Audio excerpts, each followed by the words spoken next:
mongko saiki akeh wong kang etok-etok dadi wong suci nanging sejatine pakartine sak isore ndramaan. Saiki akeh wong kang etok-etok nganggo busana ingkang sarwa suci nanging sejatine atine ledhek. Atine angkara budine candala.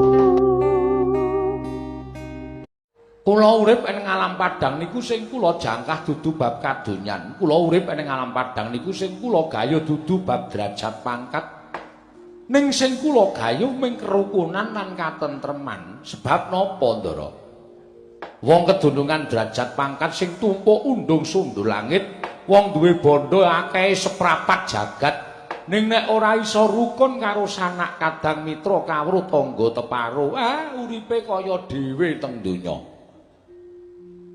Semantun iki wong sing cukup bandane, wong sing ora kedunungan derajat pangkat, ning sambung memitran kalawan kiwa tengen, sambung seduluran karo sanak kadang mitra kawruh, ora duwe rasa cecengilan, ora duwe rasa sengit. Wah, niku kaya wong sugih dhewe sak donya.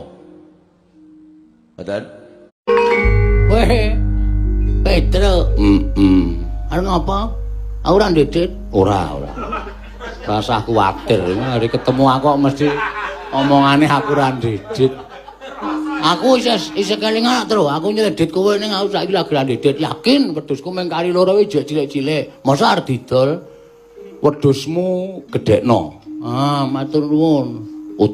Utangmu karo aku ra satok gagas. Wong aku ki sapa? Aku kakangmu. Nek kowe utang karo aku tembunge utang. Ning jane nek aku ngenehi karo kowe kae jane atiku ikhlas. Lahir batin. Ora nganggep utang? Ora. Tenan kuwi? Wah, calon swarga. Sing ngomong sapa? Aku. Ning kok mlesete. Wah, pancen kuwi ngomong senengane kaya ngono kok.